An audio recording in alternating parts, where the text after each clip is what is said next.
Like, I don't feel like the overlap where like a lightning god, it's like, oh yeah, I get it. Hit him with the mace. Right. Yeah, go for it. Their god's just always like peeking out of the clouds. Yeah, bash him. Get him. Are you going to help? No, this is dope. That's so fucking cool, man. Don't you have better things to do? Nah, I lost all the rest of mine because I kept encouraging them to go to bigger and bigger battles. And they just, they got torn to shreds. They challenge ratings and whatnot. Yeah, you can totally take this ancient brass dragon. Fuck him up. I swear I'll help. I'll totally help. Oh, sorry. He got eaten. Oh, the paralyzing breath. You're done. Shit, I got to get a new one. What Brothor. Welcome to Monsters and Multiclass, your Dungeons & Dragons fix. I'm Kevin Odie. I'm Jared Bornagle. And I'm Will Meldon. And we'll be hanging out with you for a while to talk about anything and everything D&D related. This week we're taking a look at the Cleric-fighter multiclass, and then later on the Morkoth from Volo's Guide to Monsters. So pull up a chair and hang out for a while.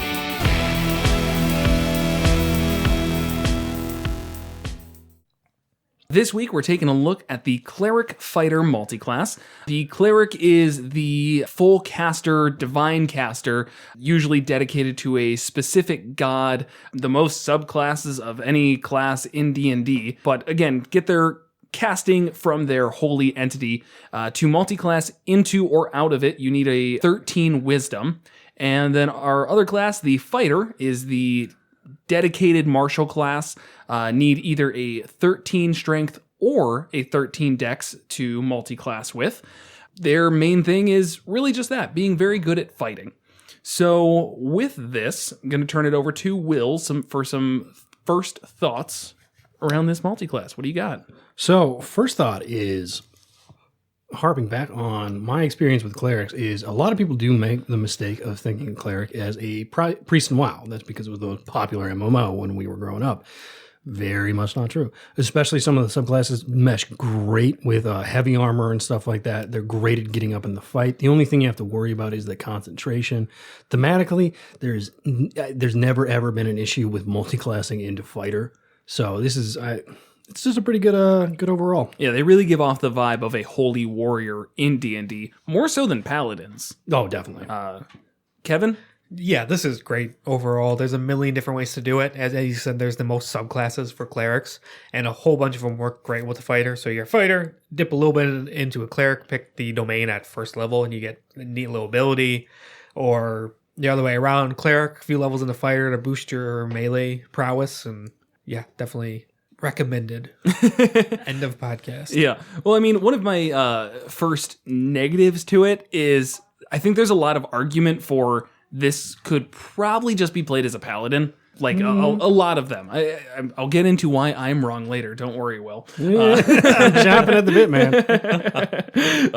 But like, that's, I think, the first negative criticism that could come up for it is it's like, okay, so you're trying to be a fighter, but they're kind of a holy warrior. It's like, isn't that what a paladin is there for? And yes, kind of, but paladins definitely have I think as we've started to play them, is pulling away from that holy aspect and more towards their oath of whatever. Right. And that can still work with a lot of what the clerics have, but because of the amount of cleric subclasses, you can really open it up so that, yes, you're losing smite, but you're still keeping that same type of holy warrior idea. I couldn't be a paladin who is dedicated to a lightning god and get lightning powers because of it, but a tempest cleric with a fighter multiclass could, and that's something that they could play off of. So, it's different. It's definitely different. It just has a lot of similar overlap if you go about it incorrectly.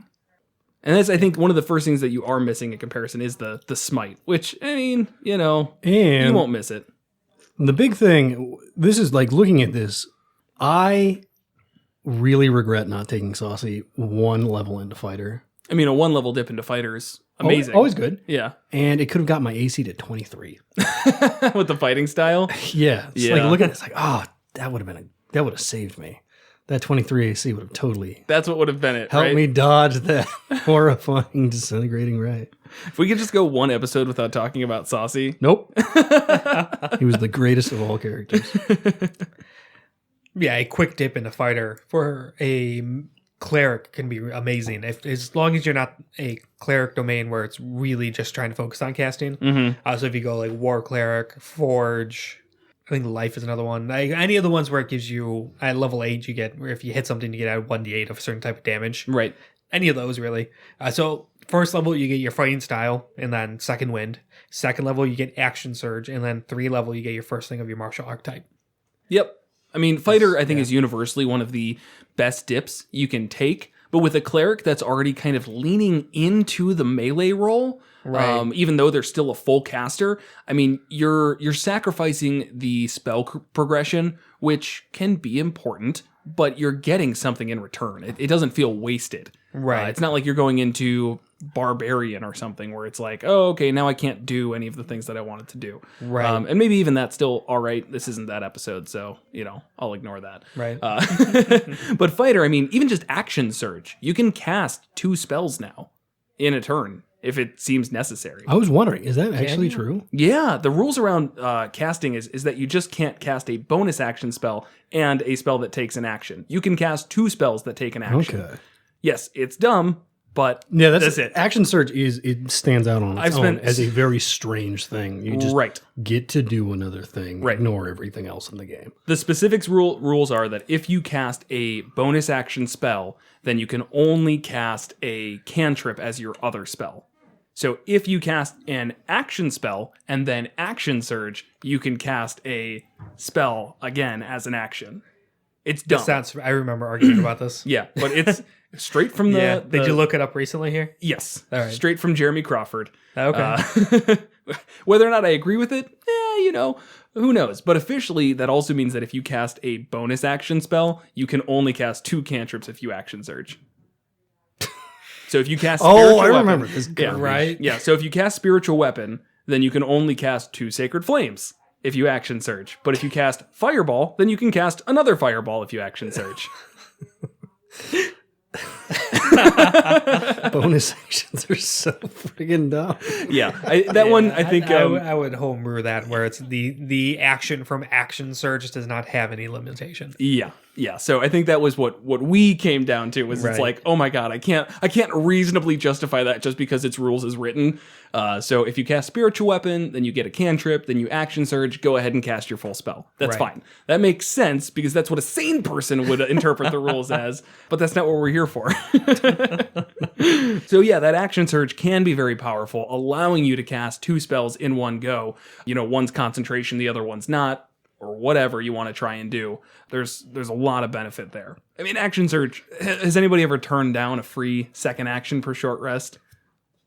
Probably. I don't know. I've never played with every person. But no, I mean, we're back at the same thing we always say with fighter. It's just like nothing you get is bad in the first 3 levels of this. Right.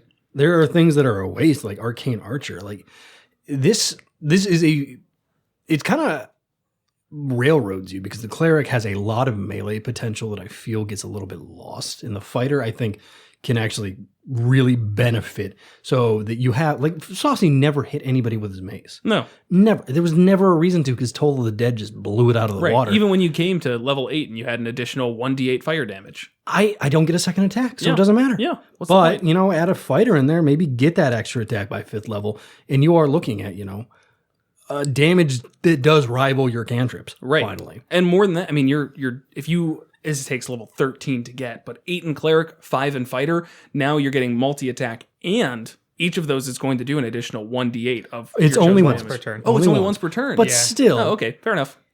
That evens out. Yeah, and then you still got Spiritual Weapon as well. I mean, that's some pretty good damage. And I don't think I would agree that Arcane Archer is probably one of the few ones that I don't see really overlapping with this. Because, I don't know why you let your girlfriend roll a dex cleric. It always triggers me. I let my fiance roll a dex Oh, cleric. I'm sorry. Wait, did she roll a dex cleric before or after? No, It was your- after. wait. Because she wanted to play a dex cleric, and I said, "All right, that's fine. There's literally no wrong options in D&D." You know how I feel about people doing things that aren't exactly my way. Because of this, though, I keep on thinking, like, man, I really wish she had a high strength so she could multi-class into fighter, because it's so easy. I mean, as a cleric, you're gonna have a high strength normally, or a high dex. One of them is going to be at least up there so you can get an AC. And fighter cleric is fun. Specifically, I was looking at the Cavalier and Life Cleric domain. And Cavalier, I've kind of written it off for the most part because it sounds like, oh, I'm supposed to be on a horse. But it's actually kind of a support fighter. And a lot of what you do is around like buffing, or not even so much buffing, but negating damage and kind of helping out your other players. One of the first things that you get is this unwavering mark at 3rd level, where you mark a creature when you hit it with a melee attack, and it can only attack you, or it gets disadvantage on its attack against somebody else. So I guess that's a weird way to put that, but basically it gets disadvantage on every creature that isn't you. So it's forcing you to focus it on you. And if it does attack something else and deals damage at all to anything else, then you get a free bonus action attack on your next turn against it. Which feels kind of, again, supporty. It's about protecting your other players. It's about keeping damage on you and keeping things focused towards you, which is not something that many other classes get. I think Ancestral Guardians do, the Barbarian subclass. But I still like that flavor with a Life Cleric. It feels very combat medic-y. Yeah, keep in mind, it's pretty limited. Mm-hmm. You could do it number of times equal your strength modifier. Correct. That's still pretty good, though. A long rest. Right. But the mark you can do as much as you want. It's that additional hit that you can only take per strength. Okay. Yeah, so marking a creature is free. You can do that as many times as you want, and that's going to... again, make it so that it gets disadvantage on everything but you. So you can really just single out a creature every single time. And as a Life Cleric / fighter, you're probably going to have a pretty good AC there and just keep taking those hits for as long as you need to. This actually reminds me specifically back, because we have to talk about Saucy. But, as a Forge Cleric, you get +2 AC through various means. And I was sitting there, with 22 AC most of the friggin' campaign. Yeah. And either Kevin decided to roll his good dice, and it didn't matter, or the enemies just didn't attack me. And I was like, this is not as helpful as I had hoped. Right. Whereas having this, you don't really get an option. You know, nobody wants to hit the 23 AC guy. No. But is it better or worse than disadvantage? And some DMs are actually going to be a dick and like, no, I'm going to take this disadvantage. Fuck you. You've got a druid in the party. He's got 14 AC. Ha! Fine, great, sweet. You try and hit them, and maybe they succeed, and totally. I'm gonna pummel you for it. That's great. Yeah, so I really like that idea. Say it's a great combat medic thing, and then at level 7 it gets even better, where they get warding maneuver. So if there's a creature within 5 feet of them that is hit by an attack, you can roll a d8 as a reaction. If you're wielding a melee weapon or a shield, that die amount is added to the target's AC. And even if the attack still hits, they get resistance to all incoming damage. I mean, that's freaking amazing. That's really, really good. Yeah, and on top of that, again, just like the flavor with that Life Cleric domain, I feel like is really fitting. Yeah, definitely. And if you want to be on a horse, fine. A cleric would be on a horse very well. I don't see any reason against it. A lot of the idea of the Cavalier is that you'd be a melee horse guy, but like the horse really helps for running around and just like, you can't catch me, and just blasting him until he's dead. Right. I do love the name of that, though, as a combat horse guy or a melee horse guy. Yeah, we got our guys who launch the pointy sticks. We got our guys with the sharp sticks. And we got the combat horse guys. You mean archers, cavalry, and infantry? No. What I said was what I meant. But they do get a lot of benefits to the riding mechanic. They have advantage on saving throws made to avoid falling off their mount, which I don't remember the exact rules around falling off your mount. Is it like when it takes a certain amount of damage? Does anyone remember that? You can try and make them fall off the mount. Okay, I don't remember. I don't remember. I'm sure it's not important. You get advantage on something. That's cool. And then if you fall and descend no more than 10 feet, you can land on your feet and not be incapacitated. Also, mounting and dismounting only costs you 5 feet of movement rather than half your speed. That's really good. I mean, it makes mounted combat actually feel feasible instead of like something kind of silly that you're just waiting for your horse to die and then you're screwed for a turn. Yeah, mounted combat's a little bit weird. Like in the real world, it's just like totally just overpowered. Right. In this game, it's like, this just makes it more feasible. And if you have a horse, you got a horse. Right. It's fun times for everybody around. Right. Yeah, you have to really build the entire character around the mounts of combat. Yeah. There's a feat, which helps. And then there's also a magic saddle, which helps a lot. I Oh. remember really looking to it. I had tried to play Beastmaster Ranger where he was a Riding on a halfling, badger, riding on a giant badger because they're size category different. So I was really looking to making mounted combat work. And yeah, if you kind of get old of that, if you could get the DM to give you that magic saddle and you take the feats and kind of really spec around it can be decent. Believe Unless that. it's like you're medium and you're on a large creature, then you go into a dungeon. Mine worked because I was on a badger. We could go through the dungeon. Probably better, actually. Yeah, he's a badger. Oh, you can't fit. It's like, then nobody else in the party can fit. Right. I'm smaller than the rest of these guys. So yeah, I mean, I've kind of said it before, but just to reiterate, the life domain pairs very well with that Cavalier idea of protecting your teammates. You're not going to need to use your buff spells on anything else. Like, I don't know, that's kind of broad, but like Bless is still in play here. You can go ahead and cast that, give everybody their Bless. You've got your Disciple of Life, which ramps up your healing spells, makes them even better. I feel like what's even better is that for Cleric-fighter, there's no hard limit to the levels that you're like, yep, that's where you should stop. And if you're taking a level in that, it's a waste, because it just keeps getting better on both sides. And even a small dip, even just stopping at like level 6 for the for the life domain, which is when you get your blessed healer, basically means when you heal somebody else, you also get healed yourself. That's a good place to stop. But level 7 gets you level 4 spells. Level 8 gets you Divine Strike, which is dealing that radiant damage that we talked about earlier. And then maybe from there you want to slow down because you don't need to just progress in spells and it's getting kind of tough to choose one way or the other.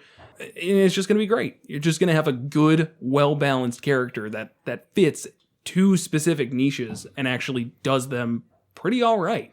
You're not going to be the best at damage. You're not going to be, you are going to be the best at healing. I mean, that's, you're a life cleric. Who the hell else is in your party, man?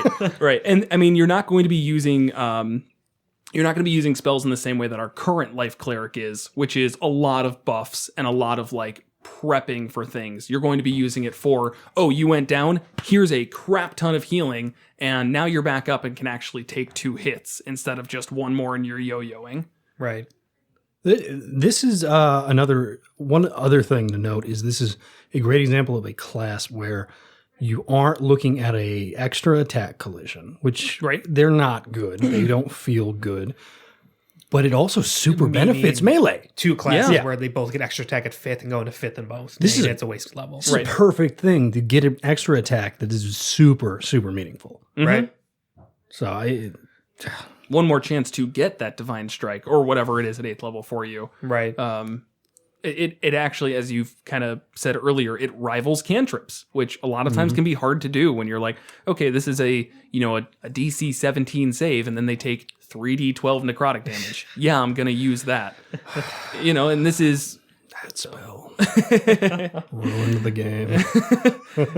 You mean made it the greatest game ever? Oh, I can't wait to just cast Toll every 3 minutes. So, I mean, yeah, I think this is a great combo. I actually am this is like going on my list of characters to play. I really like this combo. Yeah, all right. You mentioned that great combo with the Cavalier because they like have to attack you. This also does like this wombo combo thing with the classic cleric combo of spiritual guardians and your spiritual weapon. Yep. You cast this, you've got 15 feet of horrible flying holy hammers that all the enemies just go away. It's like, I'm going to go find a different location to deal with this. Great. But if they've got disadvantage, you've got one of them at least attacks that are really going to hurt. It just sucks to fight this guy. Whereas like my previous cleric, you just avoided the guy until he was disintegrated cruelly. Well, maybe by an uncaring god. Maybe you should have been smarter and multiclassed into Cavalier. Oh no, that would have saved me. Our fighter got Indomitable. We could reroll saves. If I'd only been able to reroll that save. If I'd only had that second wind. It would have been a 20. It would have. Which means it reflects back and kills him. You don't get Indomitable until 9. Mm-hmm. Yeah, takes a while. That's a long way. Yeah, it would not really have helped my character. No. But This is, no. I think the biggest reason that I personally avoided it is the spells of a cleric. We had not really done clerics before, and I like looked over their spell list but never thought about it. And then the farther I got, I was like, holy shit, there's some cool stuff. Oh, yeah, for sure. And you lose that when you multiclass to some extent. Yeah. I mean, there's tons of great cleric spells. None that I want to talk about because I have to look them up. Can't think of a single one, but one off the top of my head that I'm just kind of looking at, and this is continuing on with Life Cleric, is the Guardian of Faith. Because our Life Cleric just hit 7th level, so they're always going to have this prepared. And I love this spell. You just create a big Guardian that just deals 60 damage. And I really appreciate that because it's like, it doesn't leave until you get no concentration. Sorry, that's... It just takes a long time to cast. Does it? No, it's one action. Oh, yeah, you're right.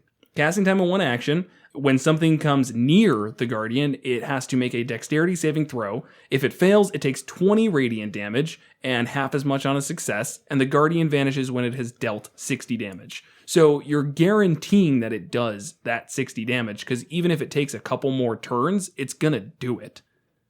If it takes 6 turns to do all of its damage, then great, it took 6 turns, but it's still there and it's still doing that consistent damage. Yeah, right? The issue that runs into it is a stationary thing. Correct. Which is, we only ended up using that on the boat where we knew we were getting attacked every night for a while. But it also has a range. So let's say your buddy goes down, right? You can cast it from 30 feet away, putting this Guardian around them, and now things are kind of warded off from it. And that's really nice. And again, if you're comboing up, I'm just going to keep playing into this. It's just such a combat medic role where you can protect areas. You've got some battlefield control with things like this, as well as Spiritual Guardians is the other one, where you can just kind of lock down areas. And you also have a great way to get people back, and you're still doing consistent and pretty good damage. All right, I'll get off of this, though, because I think that's all that needs to be said about the Cavalier Life Cleric. Somebody please play it. Any other combos here? Because I'm sure there's plenty. As I've mentioned already, and we'll mention again, Cleric has the most domains. I think it's like 10 or something. It's out of this world. The thing to point out is there's the obvious weaknesses. Ranged fighter makes a lot less sense than a melee fighter, especially comboing with cleric. Mm-hmm. Because, and especially, then the cleric side is you've got your blast clerics that focus on spell casting. Those also make a little bit less sense with the fighter. So the worst combo, obviously, would be a ranged fighter spell blaster, because you're never going to use all your kit. Not if I go Eldritch Knight. Fuck you. No, don't multi-class with Eldritch Knight into a full caster. It doesn't feel good. Don't take Eldritch Knight, man. Eldritch Knight's not bad. I was actually talking with our PC who's currently playing an Eldritch Knight, because we leveled up to 7th. He gets a new spell, and he's like looking through trying to figure out what to take. And I was like going through all the damage ones again, and I'm like, it's just not worth it. All of the damage you can do as an Eldritch Knight is just mitigated by the fact that everyone else is going to do a better job. So what he gets the benefit of is there are some 2nd, 3rd level spells that are actually worthwhile to cast, but as you level up as a full caster, feel like they're not worthwhile anymore. If you're going to concentrate on the spell as a 7th level caster, druid, you're going to concentrate on a 3rd level or a 4th level spell, because that just makes the most sense. Whereas he is 7th level Eldritch Knight, yeah, casting Darkness is fine, because he's concentrating on a 2nd level spell, and that's the most he has anyways. You still want that Darkness. Darkness is a great spell to have out, but are you going to really use that over, what was that, Call Lightning? Yeah. The competition for your concentration scales horribly in your players' minds. Right. So Fairy Fire is like, it's a great spell, but I feel like I could do more. You know? Right, exactly. So having an Eldritch Knight is actually kind of nice for those spells that fit into that, like, they're good, but no, I'm never going to use that over my higher level one or concentrate on that, because the concentration economy is not talked about too often, but I think it's a really important idea when you're talking about those high level spells. Right. I like the They at first glance seem like ribbons, but are the Eldritch Knight weapon bonds. Oh, yeah. You look at it and like, oh, who cares? And then you're like, oh, wait, no, I can do tons of cool shit with this. And he does it like every single session. Yeah. He finds a way to do something either flavorful or mechanically viable. Yeah, I've been very happy with his use of that, like bonding to throwing axes that do some additional force damage. He throws the axe, calls it back, throws it again. And it's like, yeah, that's a great idea. That's exactly what you should do with that. That's why I put a limit on the amount of uses he has on that. Who does that? I do. You weren't around for that because he yeah. had those axes that are doing force damage. Is that a magic weapon he got? It's the axes that are used for the logging. Like they have the sun gem stuff on it. He's I won't get too into it, but I put a limit at like, that has 20 uses because otherwise he's going to use that all the time forever, and that's way too much. Right. Gotta rein it in a bit. I am a dick DM. Every single time. Like, hey, here's something cool. But you only get a couple uses of it because I don't want to see you guys getting all smug on me. It's more of that I want to see how it goes. That way I can like say, okay, that was way too powerful. Let's reevaluate on the next magic weapon. You can just so obviously tell this is learned from experience. Yes. My very first campaign, what did I do? I gave our barbarian a +2 maul at 3. It turned into a +3. Let's get into that. Because we went to White Plume Mountain and he got the +3 Warhammer. But the +2 maul, I was like, how am I supposed to kill this guy? Like, it's literally not possible. And he was just one-shotting bosses because he was critting, and it was ridiculous. You guys kept hasting him. Stop hasting people. What? You like gave us all these tools, and then you didn't like see the combo, and then you did, and you're like, oh, fuck.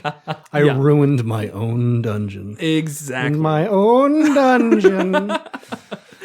So, yes, I am very hesitant with magic weapons and just magic abilities in general, because the more magic you give to people, the more they're going to find out. And yes, it can be cool, but then once you start ruining every combat, everyone looks around and they go, combat's not fun anymore. Can you fix that? And I'm like, no, because you all have magic items. That flipping pages. Like, I don't have time to come up with more things that attack you. Stop it. The boss gets back up. He's full health. Fuck it. Oh, that's fine, because I still had a ton of uses. No, I got it. Yeah. That crap had no chance. He didn't. All right, so what other combos do we got with Cleric-fighter? Forge Domain with almost any of the fighters. Forge works great. This is the perfect example of how to armor up like crazy. Yeah.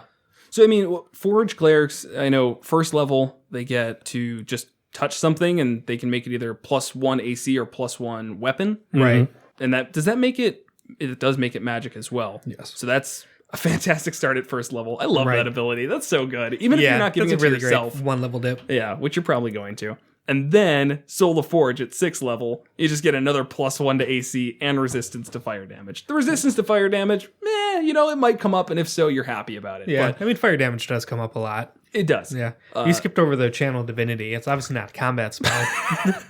But the one where you could take, like, raw materials and, like, for what, I think an action, or I don't remember how long it takes. Hour-long ritual. Turn it into something of equal value. Uh-huh. I mean, that's useful. Yeah, I guess. It's not a combat ability, but I mean, it came up a lot in Out of the Abyss. Did it? He made a key all once. The time. We made, and I wasn't even supposed to. I forgot we were level 1. Oh, it was a level 2 thing. Yeah, but I made like buckets. I made anytime we needed a thing, it was just like I got it. Right. Yeah. It was not we have to go find a store, which was super inconvenient in the horrifying cave world that is the Underdark. Yeah, but yeah, like that. The limitation is the 100 gold points. Though. Right. So I forget, what was the ruling on like making plate out of that?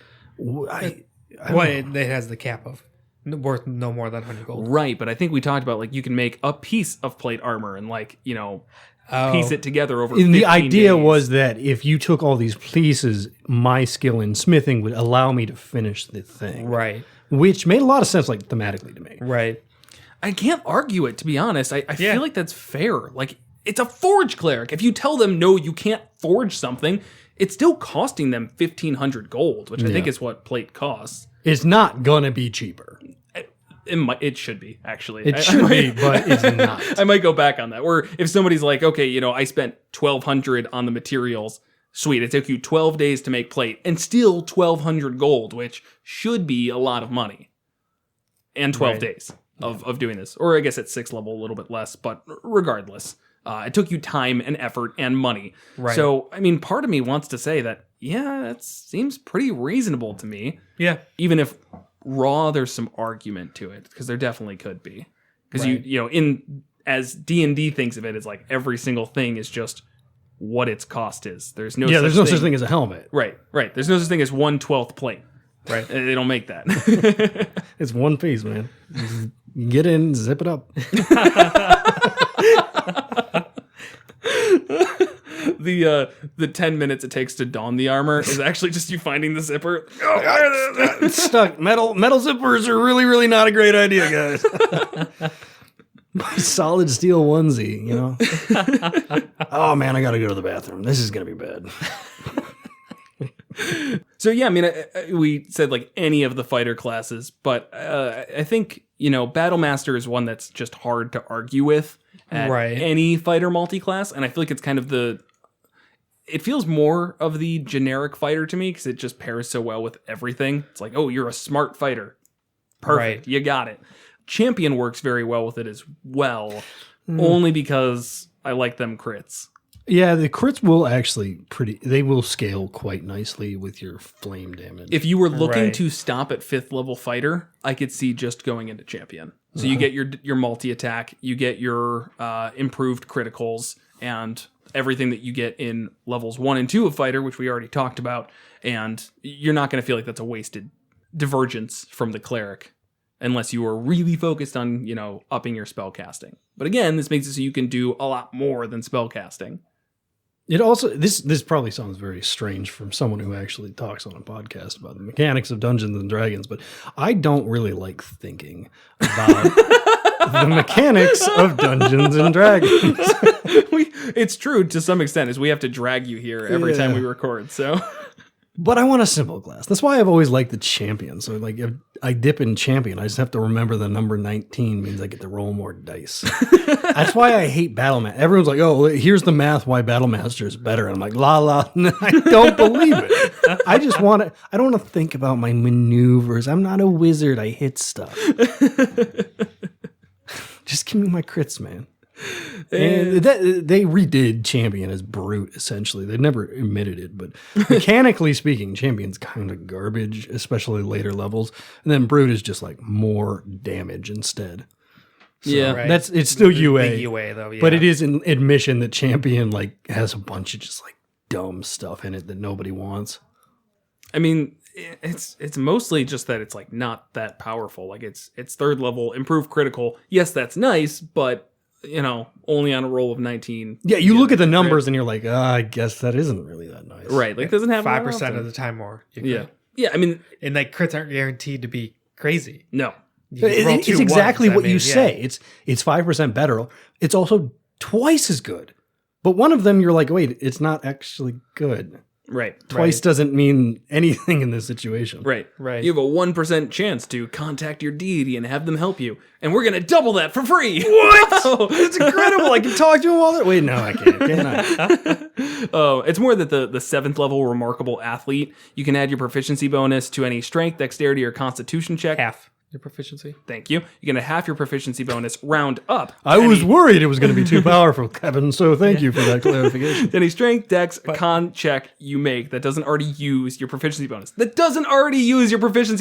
I am a champion. I already have proficiency in athletics, so I don't care if you can let me get half my proficiency bonus in addition, compared to like the Eldritch Knight even, where you can now cast a cantrip and then make an attack as a bonus action. It's like, that is so much more powerful than just, oh yeah, you're better at checks. Well, that 3rd level ability of critting on 19s and 20s is just too strong for us to give you a good 7th level ability. Right. And that remarkable athlete is just a crappy version of Jack of all trades, which you get at level 2 as Bard, I think. Right. Might even be level 1, but yeah, really early on a Bard. Yeah, it's pretty early. So, I don't, like you look at all these things, most things are fairly even on their like level subclass stuff. But this is probably the most glaring example of just what the hell was the idea Right. behind Who this? looked at that and said, "That's all we need." It's bad. Yeah. Like, what situations call for this? So I will say, like, Battlemaster's 7th level ability isn't too great either. That's is the that one. That's Know Your Enemy. So starting at 7th level, you spend at least 1 minute observing or interacting with another creature outside of combat. You can learn certain information about its capabilities compared to your own. So you can know if it's better at 2 of the following characteristics. Is its strength better or worse than mine? Is its dex better or worse than mine? Con score, Right, AC, yeah. HP, total class levels. How is that even helpful? Don't put that on the list. Give me resistances. Give me its like immunities, maybe like odd class features, Is whatever it those are working called. with the Exactly. Nagpa? What's that? So that's exactly the Monster Hunter ability. Yeah, you're right. I mean, pretty much identical is what you just said. Right. There. Yeah. Which is actually worthwhile. Yeah. That's nice. Specifically, one of them is fighter class levels, if any. No, fuck you. Give me that for free, because that's really specific. What if like you choose 2 of those and you're like, all right, what's its strength score? Its strength is worse than yours, and you're like, okay, I've got a 20 strength. I kind of expected that. We got this, Okay, guys. All right. How many fighter levels does it have? Yeah, it doesn't have any class levels at all. That pointy hat probably should have given me that. You know, that old man with that huge beard and pointy hat. Oh, yeah. But I bet he's super dexterous, right? No, he is also less dexterous than you. Yeah, I mean, I don't get it. The only one that I could see being worthwhile is current hit points, but that just feels more metagamey than anything. Yeah. Right. And then armor class, which I feel like I would also give to them if they were wearing armor. I'd say they're wearing plate armor. You would recognize that. And then everyone at the table goes, yes, I about know how hard it is to hit plate armor. Right. I think it's about 18 hard. So I will say that it does compare to the champion, where both level 7 abilities are garbage. I think the Eldritch Knights was actually trying to ramp it up a little bit. Make up for the fact that they're terrible spellcasters, to be Yeah. honest. Yeah. And then with the champion, even at level 10, the additional fighting style, which initially sounds great, 95% of the time it comes out to you get +1 AC at level 10. Yep. Because if you try and think through, if you're all right, I'm making a fighter and they're a champion, just classic fighter. All right, a big heavy armored guy with a 2-handed weapon. At level 1, I'm taking great weapon fighter. Great, that's awesome. Yep. Then at level 10, archery, no, that's not going to work. Dueling, no, that doesn't fit. Protection, I don't have a shield. 2-weapon fighting, no. Okay, defense. Yep. So this is actually, somehow getting back on topic, a great example. That's not allowed. A great example of the sword and board fighter is not common or popular because it's super not fun and not really mechanically all that good. But the sword and board cleric, or mason board cleric, as is dictated by gods, is just like the default. So you're looking at, if you're holding a one-handed weapon and a shield, you've got a lot of options in the fighting styles that make a lot of sense now. You've got your protection, you've got dueling, and you've got the defense. All of those are that's totally really viable. big, yeah. But as just a pure fighter, it doesn't make sense. You're right. Right. So this is a great example. If you do go 10 in champion or whatever gets you additional fighting styles, that's a bonus. It's a far way to go. Yeah. Yeah. When you're definitely going to be better off taking either great weapon fighting or dueling, depending on how you want to do it. Like if you want the shield and then a one-handed melee weapon with your mace, then yeah, sure, go with the dueling. Otherwise, I mean, yeah, just 10th level seems a little far to just go for a +1 AC. No. Right. No, man. No, you It's don't all think about so? that AC. Oh my god. I guess I think really the only common thing that would give you a choice at that is the sword and board. Yeah. Because Which like, is great for cleric, you took so like that's my protection at level 1 and it's like, all right, do I want +1 AC or do I want dueling where I do +2 my damage? Exciting choices. Mm-hmm. If you're archery, it's like, again, dueling, great weapon fighting, protection, 2-weapon fighting doesn't work. If you're 2-weapon fighting, archery, dueling, great weapon fighting, protection doesn't work. I mean, They interfere with each other. The only thing is Yeah. sword and board. yeah, Yep. that's the only one that gives you a choice, and you have 2 options. I can see going all the way to 10th level as a infighter with cleric. You know, that's Okay, so to fight against that fighting style thing, Will's fighting style is contrarian. Sorry, that's sorry. I think I know where you're going. That's- Click for me too. You get the credit. Say it. Okay, so when you're completely throwing out the mechanics of it, you can still actually benefit from taking two different fighting styles. Maybe your party's lacking in ranged ability, and at 10th level you realize that. Well, great. You can now go ahead and get archery, and maybe you took your fighting style as defense or whatever it is, the heavy armor one. What the heck is that called? Defense. That's way too simple for me to forget. You even said it. I know. So you start off with that +1 AC, and then you use that 10th level to kind of figure out like what is my party missing, and you can now really pivot your style or improve upon it. Where maybe you have, again, it's throwing out that idea of being 100% mechanically perfect. No, you're not using your feat of Great Weapon Master every single turn anymore because you might be using archery instead. But you're still getting something out of that. It's still good. Right. It adds versatility. You can put your melee weapon down and start hitting things with a bow because you also took archery and you do it based on the situation. Or maybe you got a magic bow. I mean, I wouldn't even go as far to say it's no longer mechanically viable. No. Versatility is always good. Right. Yeah. And say maybe you got a magic weapon that fits a different play style, and you're like, well, I guess I could kind of round myself out even more or play to that magic weapon now. And again, still get something out of it. So, yeah, I mean, yes, I think most of the time we're going to look at it and go, all right, so defense and what else? Right. But there's a lot of reasons why you might get something else. And I think we should make a character that specifically gets every single fighting style. So, like, what else gets fighting styles? Rangers get fighting styles. Paladins get fighting styles. So just multi-class into all of them. Yeah. It's like, okay, so defense at this level, and then go up to 10th level champion, get my second one, dip into ranger. All right, get a third one, dip into paladin, get a fourth. Does anything else get a fighting style? Ooh, I think, doesn't a certain subclass of bard? Yeah. The sword one. Yeah, you College can get of 2 weapon Swords. fighting. You have to get it for 6th level. So you can get 5. No, 3rd, I think. I don't know. Yeah, it's right out of the gate with that. So your 20th level quadruple quintuple? Where even are we? We're at 5. We're at 5. Well, you got them all. That unlocks something. No, you're still. No, that unlocks something. It unlocks the 6th one because you know what? Good on you for just going for fighting styles, I guess. Yeah, and the other thing to remember is their options are limited. They do not have as many fighting styles. So I feel like that should be a half feat. A half feat? Yeah, like +1 to either strength or dex, and then one of the other fighting styles.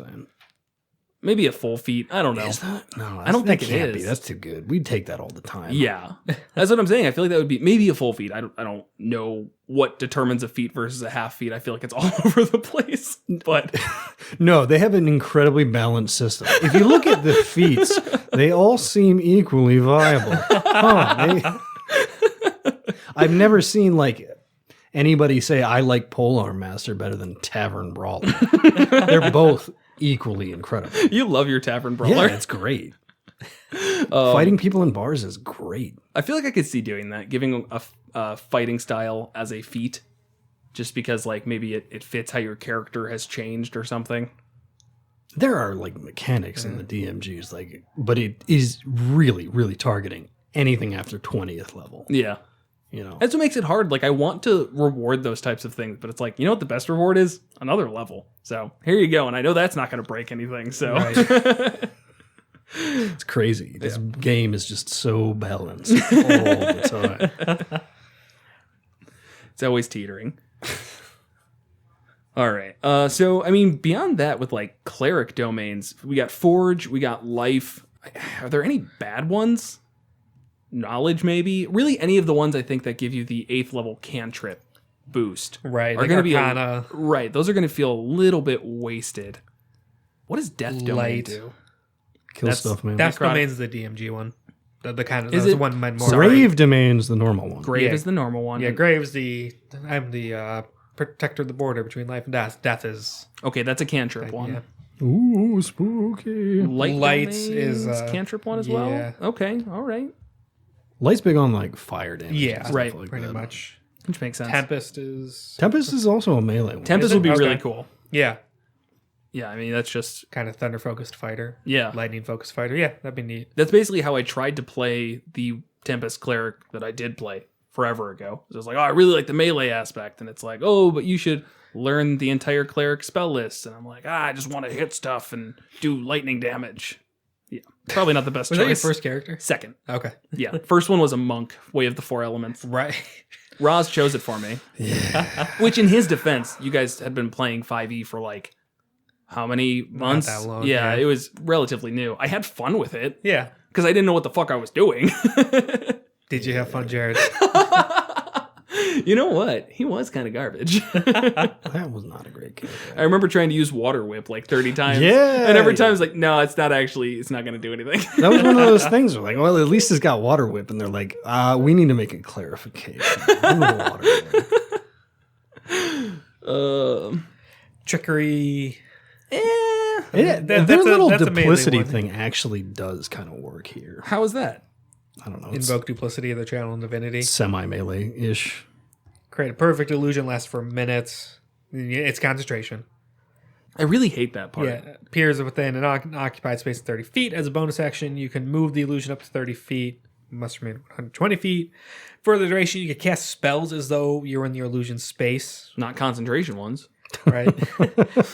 Additionally, when both you and your illusion are within 5 feet of a creature that can see the illusion, you have an advantage on attack rolls. So that makes a little bit more sense if you're hitting stuff. Yeah. I guess. I wish there was more to it though, where like things had disadvantage against hitting you, or worked like that one spell. Mirror image. Thank you, mirror image, where it's like, yeah, they have a chance of hitting your duplicate instead. Spell. Right. Which used in conjunction with this is pretty cool. But maybe mirror image is a concentration spell. They actually... Oh, it's not? Okay. It's not. That's why it's so fucking good. Okay. Yeah, they can turn invisible as a channel divinity as well.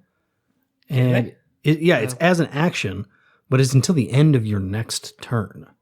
So you can kind of pummel a guy with that. Oh, not even if you make an attack. No, you become visible if you attack. So that's during one of those next sentences, they always ruin everything. And that's one of those, they didn't... I think we now are clear that means you don't get to get advantage on it. No. What do you mean? You become visible if you attack. Is that before or after? It's after the attack. It's after the attack. I think you would have advantage on one attack. It's not very good, especially compared to the other one, which gives you advantage on all your attacks. Yeah. So, do we want to reiterate our entire invisibility conversation? No, I don't want to reiterate that. I feel like that was really helpful for me. That was incredibly helpful. So, I mean, it's kind of useful.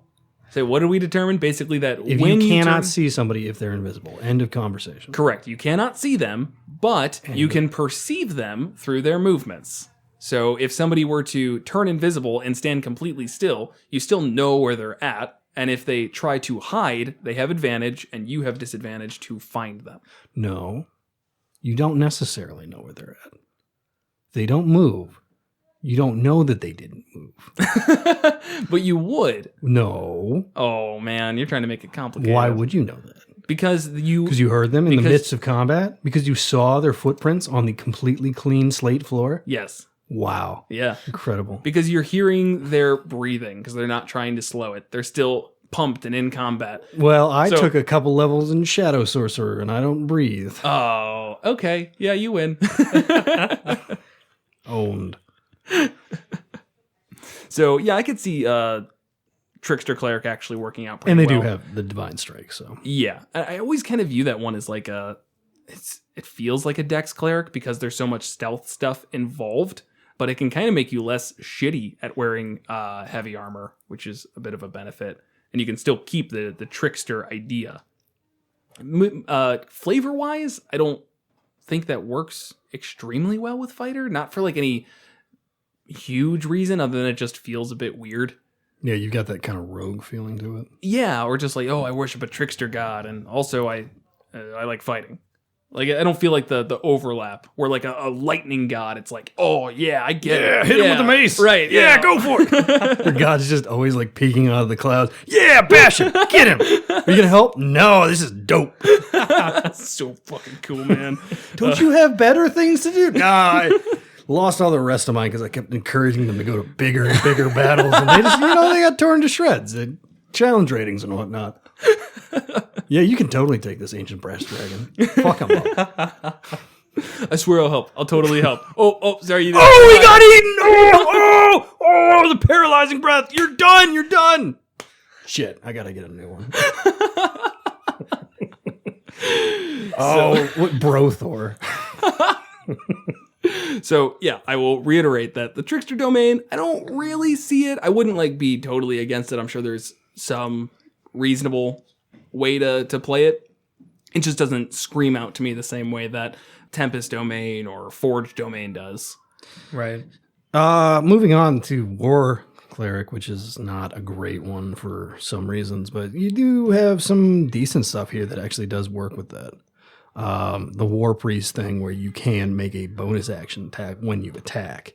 If you're not using your bonus action as a fighter, that's suddenly 3 attacks if you take the 2 attack. And if you're champion, that can kind of work out well. Battlemaster, you probably have, well, maybe not every time, but you've got a bit better of an option. I just hate the fact that it's limited to your wisdom modifier. And yeah, reset that a long rest, not even a short rest. So it's like, oh, every once in a while I get an extra attack. It's like, just cast Spiritual Weapon. Right. Why would you waste your time? If you have a DM who properly uses your resources, I don't know, man. The biggest issue with War Domain, and I don't know if we've talked about this, we probably have, is both of their channel divinities involve giving someone plus 10 to an attack, which is just unbelievably useful. Yeah. You might as well be giving them plus 100 to an attack. It doesn't friggin' matter. Unless they roll a 1. Oh, you get a plus 100. Well, oh, 1. It's just the armor class thing. The way that we do this, it doesn't matter. It doesn't make you very powerful. The damage is still the same. You get a more likely hit. Right. Making something more likely to hit is like, it's really not that big of a deal. You might have, at the end of the day, you might be helping like a little bit. Where if you, let's say you got plus 10 to it and you rolled a 5 and you've got plus 6. Okay, well, is it 21? It's like, well, their AC was 15. So did I need that? Did it really matter? And it's 1 hit. Right. Yeah. Like the only, maybe Paladin is like what would really benefit from that. Desperate so if you're a War Domain and you have a Paladin using a 2-handed weapon with a great weapon fighter feed and thing -5 and then they smite on it. Right. It's like, okay, that's one big hit. Right. Yeah, that and sharpshooter. Anything where you're like, we need to hit this one last time. That's 1 instance of damage. That's you know what I'd rather, though? Scale. And as a paladin, I'd rather advantage, because that's 2 chances to get a 20 now. Right. You know, it's only a plus 5, but you're doubling the chance of getting a 20. That's more important than doubling or tripling the chance to hit once. No, I when you're totally talking about agree smiting. with that. Right. Yeah. And the capstone also sucks. Yeah. I just really don't like War Cleric that much. It's not that good. I feel like Forge Cleric does it better for no reason. Yep. Absolutely universally true. Yeah. Spells? No. No spells No. for War Cleric? Yeah, you can't cast spells as a War Cleric. That's crazy. That seems like an oversight. But no, like their spells are just okay. I don't know. Nothing that's like blowing my mind. Right. Yeah, Divine Favor, Shield of Faith, Magic Weapon. I think some of these are... No, but you only just always have Spirit Guardians. That's an extra prepared slot, but who cares? I always prepared Spirit Guardians. Right. I think some of these are, I think they're Paladin spells, but... Maybe. Crusader's Shield of Faith, Mantle? it might be. Shield of Faith's good, I guess. I know I have access to it on my Paladin, but yeah, it's Cleric, Paladin, and then, Shield of Faith is kind of like what I was talking about with the Eldritch Knight, though, where once you get, like, better spells... Like, I'm not going to waste my concentration on a +2 AC. That's not worth it. But yeah, the Crusader's Mantle is a Paladin exclusive spell that is 3rd level, so that is like a big investment. You can get it as a cleric at 5th level. Okay. That's kind of big, but it sucks. What is I don't 1d4. You create a concentration radius for a minute where everybody deals an extra 1d4 radiant damage when they hit with a weapon attack. It's like blessed to damage. I've heard of that one. Yeah. Yeah, that it can be good with the right setup. I guess that's like the War Domain, or like if you're working with like a PC that summons. That All the summons would get that too. Yeah, but I think or like my army of zombies now fucking punches with radiant damage. Yeah, I mean that's kind of cool. Yeah, that's a cool combo. You have the Necromancer Wizard and the War Domain Cleric. It's like high-fiving and then just zombies with holy fists. Yeah. Or you get someone to cast animate objects. And they do like the 10 tiny objects or whatever. Is that considered a weapon attack or a spell attack? It uses is your that spell what it attack. says? I think that It is says a spell attack. It says radiant damage when it hits with a weapon attack. So I don't know what that counts as for animate objects. Oh. So that probably doesn't count. See, these are the dumb conversations we get into. Like, oh, would Crusader's mantle work with animate object? Does anybody care? I really care. It sounds cool as hell. If You got somebody me there. brings this to your table, don't look into it. Just do it. Just Yeah. let them have it. It's 1d4, man. Well, it's 10d4 when it's animate That's objects. still not great. That's still 20 average. That's kind of a lot. Yeah, I mean, on top of whatever it's doing, which I think is actually might be a d4 as well when it's Yeah. the tiny. That's your tiny. I thought I was going to say how many I get. It's going to make me read it. We're going to time skip. Boop. You said boop before the time skip. No, Is it a weapon attack? God damn. I was going to edit it all fancy so no one knew. Oh, You've ruined it. I can't edit this out now, of course. The laws of the universe have locked it in place. what if I make a boop? Boop. Yeah, you booped. Choose up to 10 non-magical objects within range. Medium targets count as 2C. You can get 10 tiny or small. Okay. As a bonus action, you can mentally command any creature you made with a spell. If the creature is within 500 feet of you, if you control multiple, you can command all at once, blah, blah. You decide what action the creature will take and where it will move during the next turn, or you can issue a general command such as guard a particular chamber or corridor. What's he Is this reading? animate object? Yeah. Huh. If you issue no commands, the creature only defends itself against hostile creatures. Once given an order, the creature continues to follow it until a task is complete. Have we ever used it for this? I feel like we always use it for making little objects to throw at people. What are you Yeah, reading? that's exactly what. Yeah, it's like let's say, a lot of time we'll do tiny or small. And so here's like 10 stones. Right. And then they fly around and we tell, all right, you 10 stones, go attack that thing. And they go boom, boom, boom, boom. And You just said bombard creature, it. though. Is It makes it a creature. weird? So I guess that might be a weapon attack. It feels Yeah, then it's like animate object statistics, tiny, HP of 20, What's AC of the- 18, strength 4, and its attack is +8 to hit, and it is 1d4 plus 4 damage. That might count, I guess. Oh, there's more. Oh, We're going to Kevin. probably end up cutting most of this, but command an object to attack. It can make a single melee attack against a creature within 5 feet of it. It makes a slam attack with an attack bonus and bludgeoning damage determined by its size. The GM might roll that a specific object inflicts slashing and piercing damage based on its form. Okay.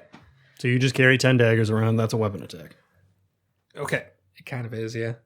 It's literally a weapon attacking someone. Is it supposed to make 10 of these? Does it make 10 creatures? So what it does is it says, it was a really weird way to phrase it, but choose up to 10 non-magical objects within range that are not being worn or carried. Medium targets count as 2, large targets count as 4, huge count as 8. Okay. So I feel like there could have been a better way to phrase that, but Okay. But each individual one Yeah. does its damage. yeah, so you could do 10 small, which Okay. have a +6 to hit, and each one does 1d8 plus 2. And it makes a melee weapon attack, meaning that each of them get the Crusader's mantle. What's this? Is just a melee attack?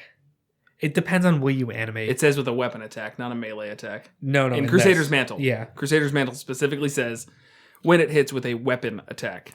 Yeah, and this says it can make a single melee attack against a creature within 5 feet, and it's a slam attack. But the GM might decide to make it different if it makes sense. Like if you animate daggers. say that, or you animate like a couple like medium-sized statues that Right. are like posed to their swords and they start Right. head like that's gonna. Where do would you it. get Yeah. those?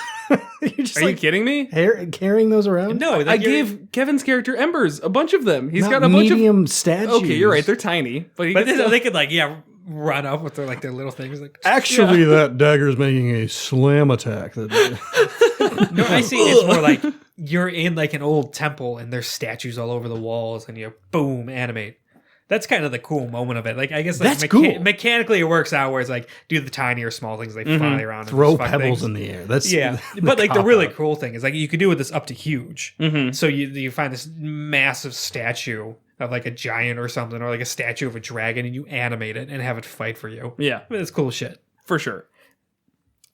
For sure. And letting it do 1d4 additional holy damage. Yeah, but the huge Isn't a one big would deal, only right? get No, 1d4. no, but when it's 10 small things, it is. Your bag of daggers would be great. Yeah. Bag of daggers. Anyways, where were we on this? The war cleric's not very good. War and it cleric's not that doesn't good. get better if you multi-class into fighter. No. Well, it does, but it doesn't matter. Do something else. Yeah. There's always better things to do when you're multi-classing into fighter. This is a great example though of like min-maxing your AC though, and I like that, and I regret not having 23 AC. You could have gotten 23. Yeah, and if Kevin gave me magic, like a magic shield, it would have just gotten out of hand, like a +3 magic shield. Yes, that would have gotten out of hand. I think the point is that it stays in your hand. Oh, You don't drop the shield. Yeah, I considered making a pun and I would have gotten out of hand because I would have taken it from your hand so you don't have it. Ooh. And it's like, no, that's a really lame pun. Don't worry. That would have been You got mean it. too. I would have been so happy, and then you're like, no, erase that DC. No, down. Give you a +3 shield for 2 encounters and take it away. Doesn't attack me once. Thanks, buddy. Mean. Too mean. Ah, well. All right, so I think that's everything around the cleric fighter. Yeah, I think we're going to move on. I like this one though. I will say, Yeah. I think you've got a lot here. It's, I don't know, it's great. I want to play it. I want to play this really bad. Somebody please DM for me. Let me play a PC. Okay, but you have to be a monk paladin. No. Twilight. What monk subclass? What is it, the Sun Soul? Sun Soul. No. Yeah, I don't think you can smite with those. Just said. No. All right. So, moving on into our promotional bit. So, if you have not, make sure to subscribe to us wherever you can through podcast apps, on our subreddit, which is r monsters and multiclass. Follow us on Twitter, which is monsters_multi. Share us with your friends. Please, our friends don't listen to it. It's really frustrating. They really don't, though. Like, unironically. I mean, I listen to don't it. really blame them. It's okay. It's a very niche thing. We don't really push it on them. I know. It's okay. It's all right, Kevin. I listen to it. Anyways, share us with your friends because we all have self-esteem issues. And more than anything, it's fun to make these and we want to keep making them. And if we stop getting people listening, then we stop making them. Right? Is that like a hostile threat? Like, oh, you better share us with your friends or we're going to stop making these. I feel like it's just more of like how these things work. Right. Would we, though? Would we stop making them? I don't know. I don't have like a threshold. I mean, it's not like we're like making money. It's like, oh, if we drop it below a certain number of listeners, we lose our sponsorship. Yeah. I mean, I guess I'd just be sad. You pick me up, I show up and tell you why you should roll a warlock. I'm a simple guy. Well, either way, we appreciate it. Yes. Yeah, cool. So let's go ahead and move on to our monster of the week, which is the Morkoth. This episode, we will be going over the Morkoth, a horrifying aberration. It's part squid, part shell, part crazy deity that died however many years ago. It tends to create its own spooky dreamscape island of nonsense and gather junk. Bent on evil and getting stuff, your characters might end up trying to find this guy to get something he's got, but all he cares about is collecting junk and killing people. So what do we got for the Morkoth, guys? One of the things that instantly drew me to this being is the fact that it can kind of just like make an island of nonsense, which a lot of times in D&D it feels like it's on the DM to make things feel a little bit justifiable. Like, oh, why is this room have 60-foot halls underground? And I have to go, oh, well, you know, it was the wizard wanted to make it filled with traps and make it hard to traverse. And they're like, he had to walk this every day? That's ridiculous. Whereas if you're dealing with the Morkoth, you can just go, yeah, it's just a Morkoth. You know, just weird stuff happens. So He's like that, man. yeah, it's like, why are there dinosaurs on this island? It's like, yeah, because the Morkoth wanted there to be dinosaurs, and that's just kind of where it wound up. They have this ability to just make a weird island filled with weird stuff. It doesn't need to make sense, which you don't really get away with many times in D&D.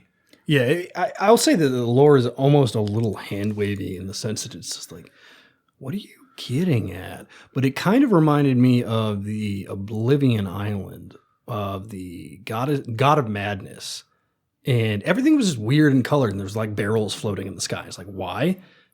It's owned by a guy who's a god and crazy. I don't have to explain shit. Right. And that's kind of nice. And I think there's tons of just miscellaneous setup for how it can get used. You gave one example that I think is probably the most obvious of this thing collects junk. So what else are you going to do besides have them have it like, oh yeah, we need to get this MacGuffin and it is on that island, but that's the Morkoth island, so watch out. It's going to be a bad time. And then the players go there, and whatever the DM just comes up with, whatever wacky, zany adventure they want to throw the PCs down, you now have a perfectly good inn, as well as a great boss to cap it off on. The lore itself is kind of extensive, but I agree, somewhat hand-wavy. It's a little bit like all aberrations, where it's just like, some weird stuff once happened, and now, yeah, you just get more cots, you know? What can I say, you know? Why is he a squid?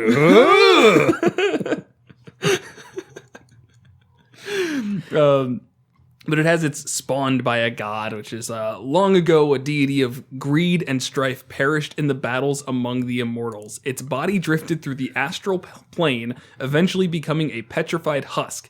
This corpse floated up against a pearlescent remnant of celestial matter imbued with life and life-giving magic. What the fuck does that mean? So this is horrible for if you visualize this extensively, you like have to picture it floating up through a layer of like, I don't know, magical pearly goo and then coalescing into a squid monster that collects barrels.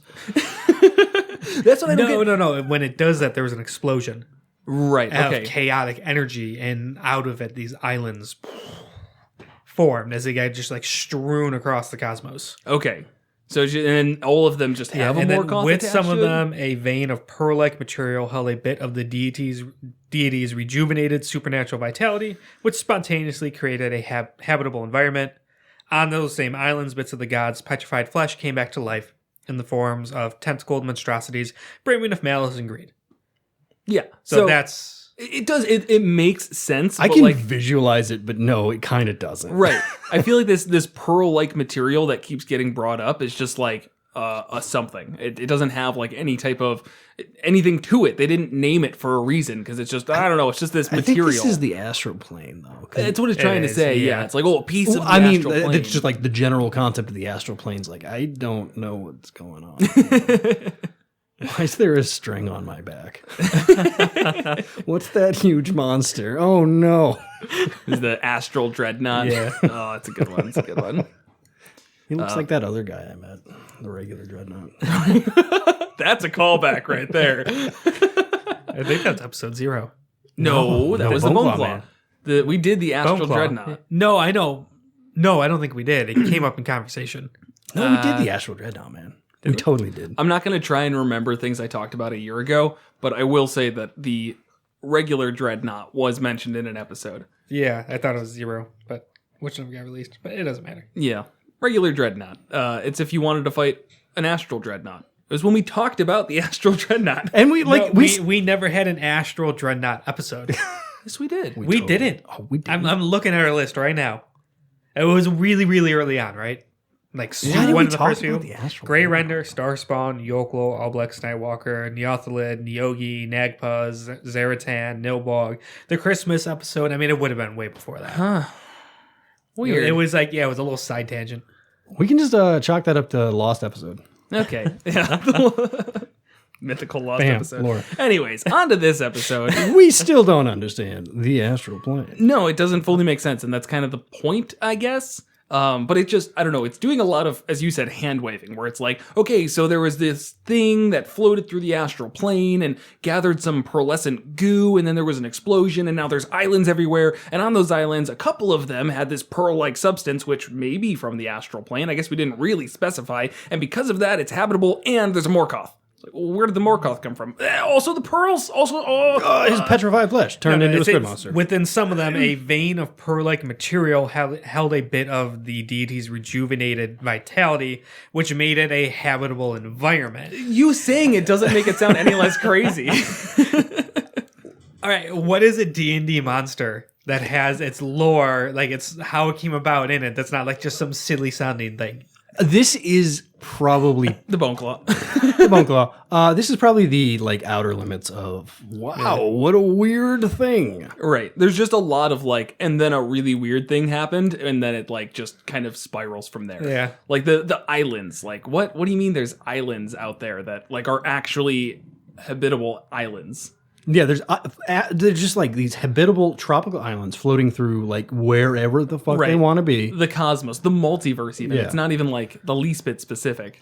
That's actually an interesting environment, and the lore might not be very good, but like floating tropical islands. No, I totally that's agree. The kinda fact that cool. it's there, I like. I like the fact that you can make that as a story element where it's like, oh, we need to get this thing. And it's on this floating rock that circles the planet. And every 6 years it'll come by. Right. And tomorrow's the day. So, everything worked out. Yeah. Let's go there. Yeah, and then you have complete just openness to do whatever you want. Exactly. I mean, do the most ridiculous, elaborate, crazy dungeon with no need to justify any of it, like you were saying at the beginning. Right. I mean, yeah, go beyond just like, oh, there's dinosaurs here. That's weird. Like, do an entire elaborate dungeon with weird physics and shifting gravity, Right. and just constantly switch up the atmosphere and the zone that you're in. Mm-hmm. And there's no like, oh, well, how did the wizard do this? Oh, there's no consistency to what the wizard was studying. It's like, yeah, it's not a wizard. It's just weird. It's just Right. weirdness. And yes, in this room, there's some goblins that all have big heads, like you put big head mode on. And DK mode, man. whatever it is. Paintball mode. Yeah. And then in this room that's just filled with squids. And like it doesn't have to be a challenge. It's just there's just a bunch of squids here. Just kind of flopping. Is there water? No, they don't need water. They're just there. It's whatever. It's it's just dumb. And then you get to the actual final boss of this area because you took whatever it needed. And maybe you try and get away from it entirely. And just like, you steal what you need and get out of there. Well, it can track down anything that you have taken from its lair, and it will find you, which I kind of like. So even if you take something, it's like, as a DM, there's no like, they're going to avoid this fight. It's like, either it's happening now or it's happening later. And it's not going to be, well, I'm not going to say it's not going to be an easy fight. It might be a very easy fight because it only has 130 health.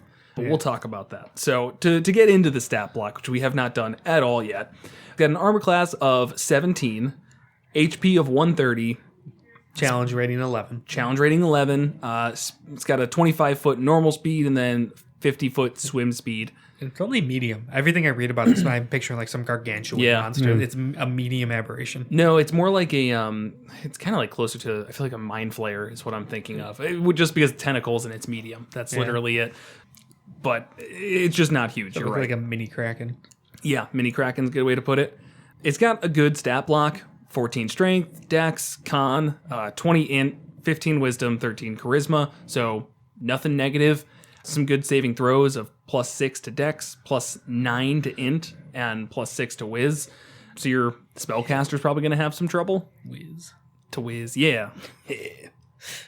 It's got a bunch of skills, probably aren't even worth going into. Resistance to bludgeoning, piercing, and slashing from non-magical attacks. Wait. Skills aren't worth talking about. Like 2 episodes ago, you were like gushing over skills, like, oh, the skills give you like a hidden key into how they intend the monster to be played. And that's 2 episodes ago. Yeah, we changed our mind. No, it was more of I wanted to get to the rest, but no, go ahead, talk about them. Well, +9 Arcana, History, +10 Perception, +6 Stealth. Yeah, so obviously it is giving us a key into what this thing is supposed to be, and it is an archivist as well as a Historian. historian, and it's magic user with the +9 Arcana. With its +10 to Perception, it is just going to be aware of everything happening in its lair. You're not going to pull one over on it by any means. The +6 Stealth, I don't really see where that plays in based on its lore, beyond maybe it wants to hide in a room and like pop out at you and get the jump on you. Right, more like kind of wait in the shadows and watch and wait for its opportunity. Right, but as the 20 ends, it kind of gives that vibe. It's just a really intelligent fighter. I do hear that, but because of all of its spells, I almost wonder, is that even necessary? Like, it has scrying. So would it need to be in the shadows 20 feet back, or can it just stay in its lair where it's nice and protected and watch things from afar? Not to mention it's got like regional lair effects where it can knows every Right. I don't know. It knows at least where something No, I is, mean right? more like it's determined it's going to fight this party and knows how it's going to do it. Okay. And now it's lining up and waiting for the most opportune moment to strike. Right, waiting until they get in the squid room, because now every time they run, they'll start tripping and Exactly. Yes. Oh! kind of floats above. With his tentacles attached. It to the actually, I don't think it doesn't. Looking at its picture, it has tentacles, but it also has little legs, like little bug legs. I think this would be something that's on the ground. It doesn't float as much as it looks like it would. No, yeah, you're right. No, it has it would a swim. speed of 25 and a swim speed of 50. Right, so it's not like a hovering thing. You're right. Yeah, I got like my initial take on it was like, oh, it flies, but it doesn't. Nope. Kind of weird how we all. So it's just thought gonna that. skitter on the ground, which would be kind of But funny. it's just tentacles just kind of dragging behind it. Just I don't like it. Why do you use your tiny bug legs to walk? It's like, I can't use these tentacles. No. They're useless. too much. Its main thing is definitely going to be it has a lot of spell casting. It's an 11th level spellcaster using its int, so it's +9 to hit with spell attacks, and it's got just some really interesting stuff. Evard's black tentacles, which of course it's going to have because it has tentacles. It just makes sense. Yeah. You wouldn't not have that. Right. Some ones that I really like to see is it has shield, which I always think is really good for an enemy to have, just to throw that up when it's useful, which is all the time. Dispel magic at 3rd level can be nice if it's having a hard time breaking concentration on a PC. Lightning bolt, which is just always nice, and then chain lightning at 6th level. So it's definitely got its damage dealers and some other things. But beyond that, I mean, a lot of it seems to be pretty out of combat, at least with scrying, as I mentioned before, detect thoughts, witch bolt, which shouldn't be used ever. Identify. Yeah, detect magic, identify. Actually, in comment though, darkness. It has 30 feet of blind sight, Ooh, so it would still good be able point. to essentially act like it could see in the darkness. Yeah, and it's hit. It's like normal attacks are nothing to scoff at either. It has multi-attack, 3 attacks, 2 bites, and 1 tentacle, or 3 with its bite. Well, okay, I'll say its bite's really not that. Yeah, I was going to No, say I that's was fine. about to scoff at these. I'll take that back. So its bite is 2d6 +2 slashing damage with +6 to hit. That's really not that great. If it hits somebody 3 times, that's just not doing 60, much. yeah, 66 66. Its tentacles are kind of nice because it can grapple somebody and do damage every turn without making another attack. So Well, I they can also see hit harder. they do. So 3d8 it's 15 +2. foot reach, +6 to hit, 3d8 +2 per tentacle, yeah. Yeah. So you're probably And gonna you're grappled. you're gonna get some benefit out of doing that, like only when you don't have somebody tentacled. Like doing 3 bites would be silly, but doing Right. the tentacle, restraining somebody, and then taking 2 advantage attacks against them with the bite, that's going to be worthwhile. And now they really need to break that restrain, or else they're taking 3d8 +2 bludgeoning damage at the start of the Morkoth's turn without it having to do anything else. Right. And when all of its abilities are lightning abilities, it can line up whatever it wants if it's Right. got you restrained. So it's just going to hold you right there, and then lightning with you and 2 others. Right. And just every single time. Yeah. Also with the grapple and restrain, just based on the lore around these islands and stuff, you're probably not going to fight this alone. It's Oh, okay, probably going to yeah. have other crap with it. Yeah, I imagine just like little crab monsters, but it It really has can be anything. slaves, essentially. Yeah. It collects people. Yeah, that was And actually interesting. That was cool lore. The idea is like these islands are not exactly centers of commerce and tourism. So it's like I'm bored. I'm going to steal like 17 peasants, and then they live there forever. Right. And their kids, like kids and kids and kids, these kids will not know where they came from eventually, and it can create that dreamscape idea, Right. Where the quote unquote peasants or villagers on this island are very, very out of touch with the rest of the world. Right, and they just view the only thing that they know is they have their Morkoth god. Oh yeah, we've got our squid god.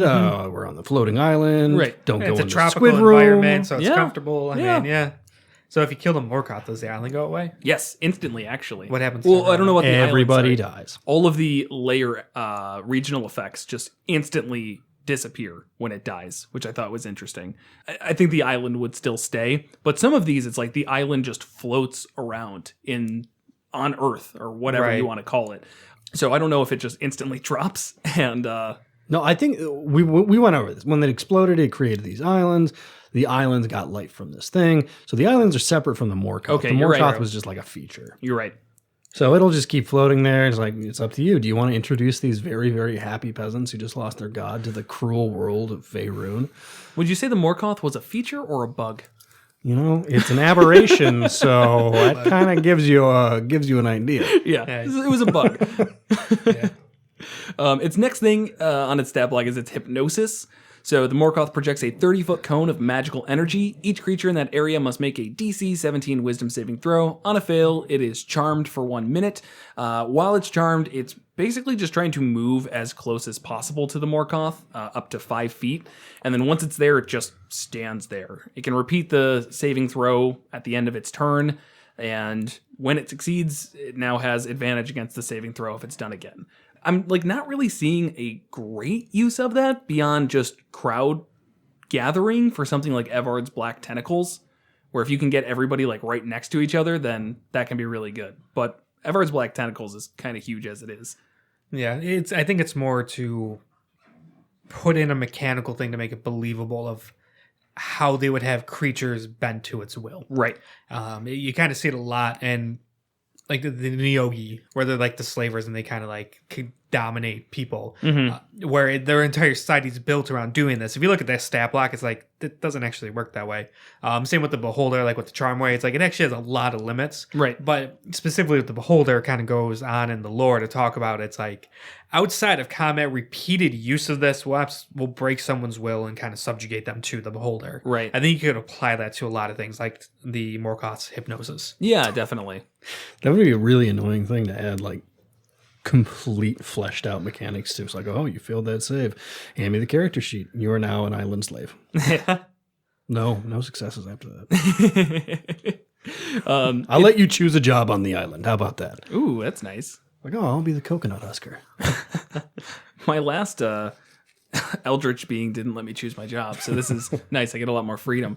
I think it still could possibly be used with some of these spells, but I also kind of agree where this is more for flavor than anything. Right. Using it in combat might feel a little bit difficult compared to some of the spells that it has. Right. Because, it's its full action.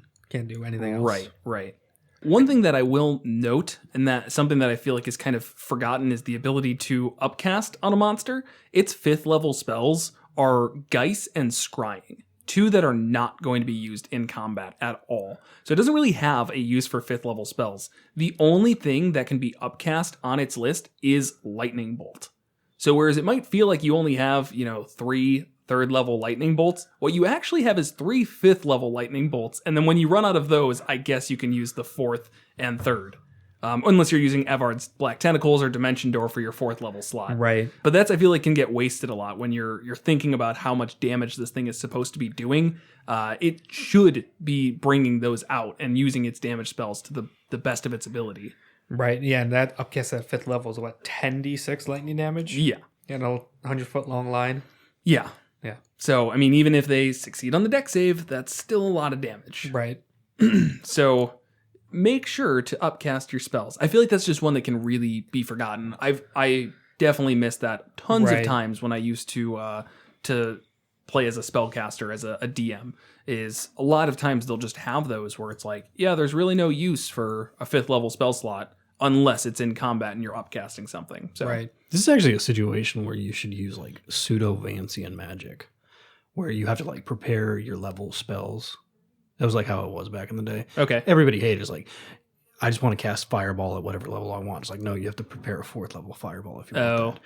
But in this situation, as a DM, your brain just slips and you're you should just have cards and this is my deck of spells. I chose them. I'm not changing it.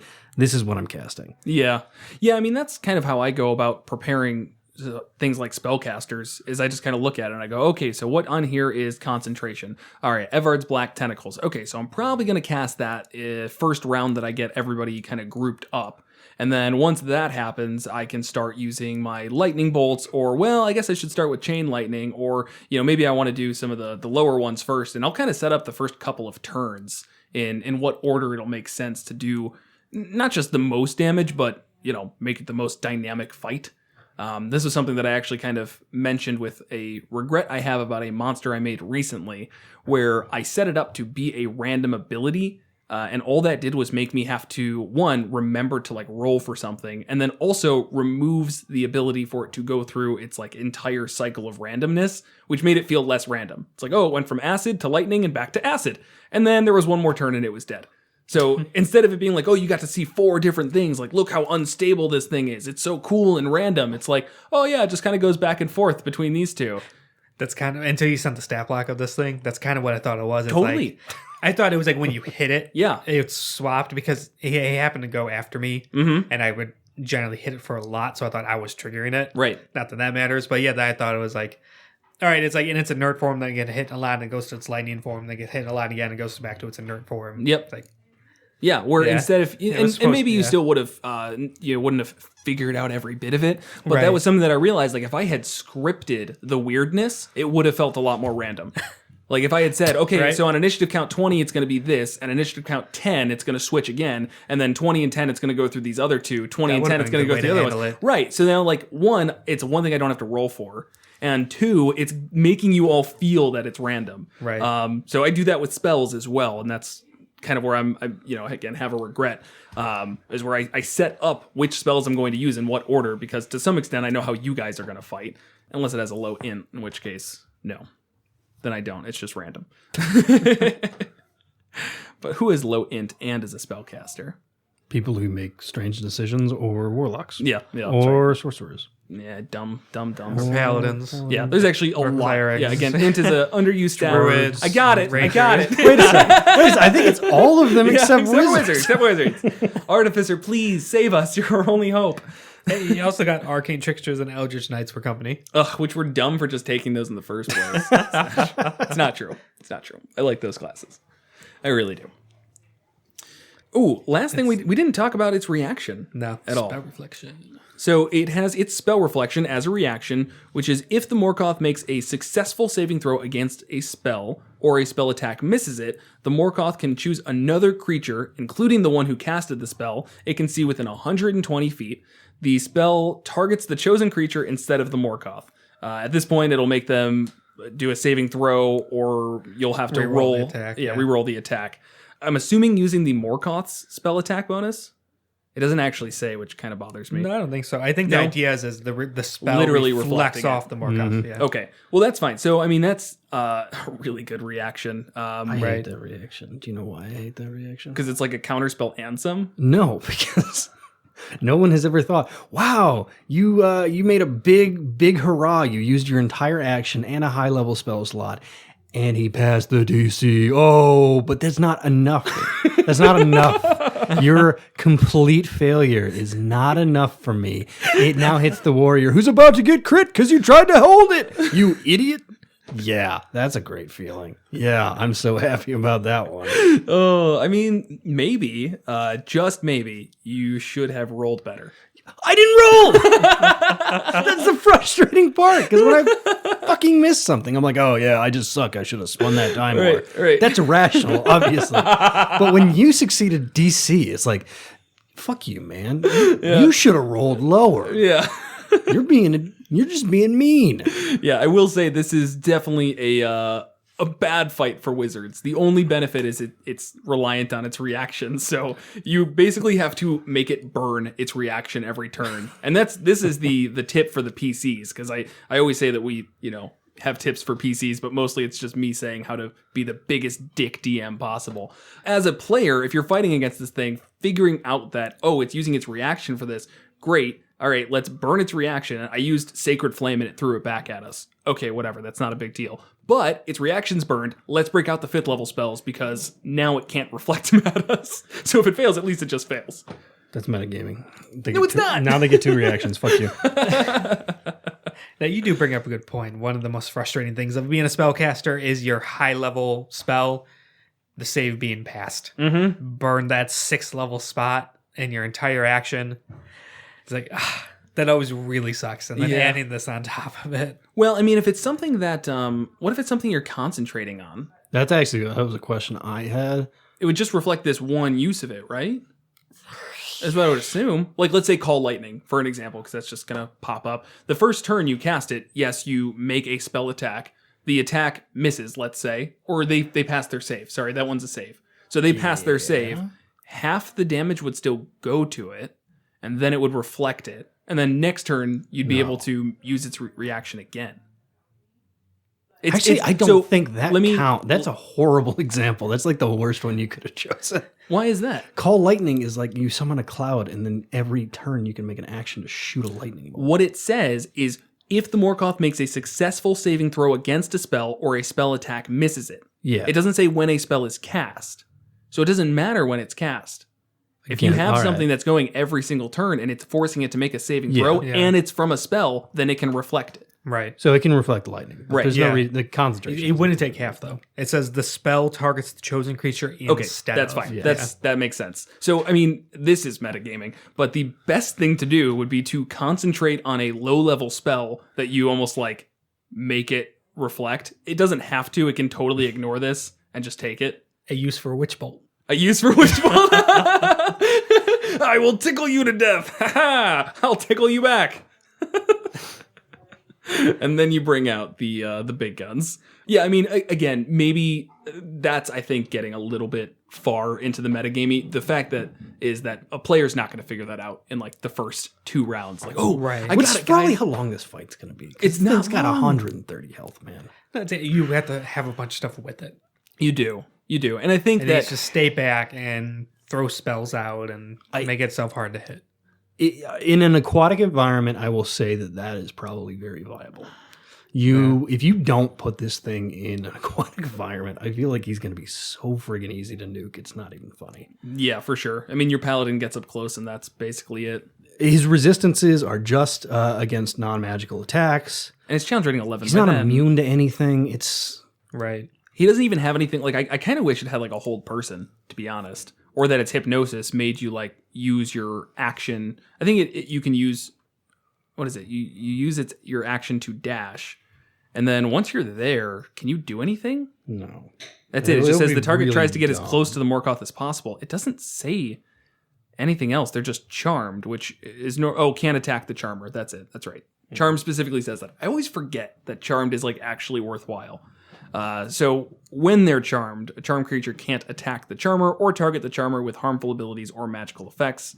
And the Morkoth would have advantage on any ability checks that use charisma. Right. So, I mean, yeah, that's not bad. So you can at least get things close to you and stop them from attacking. So if you get, and it's a DC 17 wisdom save, which is pretty high up there. You're going to get your main damage dealers because most of them are going to be not very high in the That's going to be category. the strategy, is getting the damage dealers out. Because you don't have the ability to do much against them. No. Your attacks are kind of garbage. And also when you're charmed, you kind of have to not attack them. No. So, I don't. Yeah, but at the same time, then, so it draws them in. So you're saying you're doing this on your main damage dealers, who gets to repeat the saving throw every single turn. Right. And so then they break it. And then they're right there. Yeah, they're right next to you. Oops. That's fair. So I think on the bright side, it is at the end of each of their turns. So True, you like, so you can just leave. you're at least getting 1 or 2 turns, but it also has Dimension Door. Right. So you can actually just keep them moving as long as you want to. Or not as long, sorry. I mean, there's a limit to how many Dimension Doors, and it's an action. But if they succeed, it's like, oh, they're right here. Dimension Door out, and let's pick up where we left off. So there's some ways out of it. Otherwise, you're kind of just putting the main damage dealers right there, and that can be a problem. Because even at this level, you guys are dealing close to 75 damage a turn, if not more, if you're all doing damage. Yeah. So I don't want to see... I think 130 is not a stretch at level 11. Right. Or anywhere close. One of its layer actions, though, the Morkoth uses its hypnosis action originating at a point within 120 feet of itself. It doesn't need to see the effect's points of origin. Right. Does that mean it would draw them to that point? No, it's still going to go... It's not towards the point of origin on the hypnosis. It's towards the Morkoth. What's the range on the hypnosis? A 30-foot cone. Oh, right. Okay. So then you make a cone within... Got it. Right. 120 feet of you. Right. So, I mean, that's a very good point, though, because we were talking about how, like, the first couple turns here, it can be hard to choose an action out of all of these, and that makes it so you don't have to. Hey, Right. here's the hypnosis. And you can Yeah, just an keep doing initiative that. count 20. Yeah. Right. It also can cast darkness, dispel magic, or Misty Step without using a spell slot. So Misty Step, that's great for what we just talked about when the fighter comes back too, and you're like, oh, get out of here. And that's only a bonus action compared to just Dimension Door, which is a full action. Actually, I don't remember. No, it's the lair action. It's the layer action. It is. So So it's just initiative count 20. Yeah, that's- cast Misty Step. Which is obnoxious. Spell magic or darkness. that's actually a really good point. Yeah. So, so you get all of your damage dealers charmed, or even just one or two of them, whatever, and then you get them in like darkness just around you, and then all of your spells don't really care whether or not there's darkness, besides needing to be able to see something. But then Does it have It blind can sight? see. It's got blind It sight. has blind sight. Take So, care of that. all right, so now you're casting, your chain lightning and lightning bolts on them right up close without any penalty. And when they do finally dispel magic on the darkness, it's like, all right, I'm just going to Misty Step out of here for free. I can't dispel magic on the darkness. That's such an old joke, man. I'm sorry. I don't know what you're talking about. I know, because you were That's born in also like magic 98. missiles. I know. That's All right. That doesn't make sense, though. Why would you cast magic missiles at the darkness? Anyways, yeah, I mean, you can get creative at the very least with this fight. I think the 130 HP is very low, but there are plenty of ways to get around it. And as you have said, Kevin, multiple times, this needs to have some minions. Right. You're going to have a bad time just throwing this against 5 level 9s and being like, oh, let's see how long this fight lasts. Oh, around. Just Right. one. Okay, sorry. I'll make it better next time, guys. Oh, here's the second Morkoth. It also doesn't have minions. Oh, just one Crazy. round. There's an endless line of Morkoth until you almost die. That's the gimmick of this island. What I always find difficult with these, like, hypnosis, for example, is I feel like it's always like, in my head as a DM, I'm like, oh man, I can't wait to see like how this plays out. I'm gonna get the fighters and all the others are gonna like succeed because they've got high wisdom. And then like everybody just rolls super low or everyone rolls really high or whatever. And it just like completely ruins any plan I had. And I'm like, what do I do from here? I was really putting everything on that. Just fudge it, man. Fudging DCs is the worst. What'd you get? 14. All right. What'd you get? 14. You succeeded. You failed. What? It's a very old DC. So just like there's a graph. It's really confusing. Yeah. But yeah, you're. But don't worry, I'm the DM, so I understand it. That's my job. It's on the screen right here. This will be fun though. Yeah. I've never heard of this before doing this. So it's kind of underutilized in my opinion, especially because I feel like I always hear people wanting to have like just completely wacky out there stuff. It's like, here's your time to do it. Have dinosaurs riding dinosaurs. I don't know why I'm hung up on the dinosaurs thing. Yeah. Dinosaurs riding dinosaurs is funny. Though. But that is like, again, that just reality breaking thing that's just like, Man, imagine if you're riding a Stegosaurus. That would suck. right. Or like the dinosaurs riding people, whatever you want. Why? Why would they do that? I think my biggest complaint is there's like a ton of stuff in this stupid monster that's just suggesting that it's like a historian or an archivist or it's just I feel like there's not a lot. You have to come up with a way for it to interact with people for any of Right. that to come out. And it doesn't strike me as something that you would just like have a casual conversation with. Okay, no, that actually brings up a good point. So somewhere in its big bit of lore here, it talks about how it might give away a piece of its hoard if, it's replaced with something of significant value or, you're, I guess, doing a favor for it or something. I could see. So there's the there being an obvious there. interaction. There's the obvious thing there. There's like, we need the MacGuffin. Right. He wants the Gamuffin. Right. It's like, all right. What an incredibly unique and challenging quest, both spiritually and, mechanically. I really try to avoid MacGuffins. Gamuffins, I'm kind of tired of them, but that's probably because I centered a campaign around them. It's just too easy. But Yeah. so you've got that situation with like, how does that play out? Like, what is it? Doesn't really tell you what it's like. It No. doesn't tell, what does it speak? It just says Telepathy. telepathy. All right, that's fine. So it doesn't know any languages. It doesn't have any hobbies. It doesn't talk in pig Latin. There's just nothing there. It's like, what does this guy act like? Right. No, that's fair. I mean, he acts like somebody who wants to hoard everything. So That's when not you- a person. I know. So when you say, I mean, So when you say to somebody or to this thing, like, hey, I'll give you this in exchange for that, it goes, how about you give me that?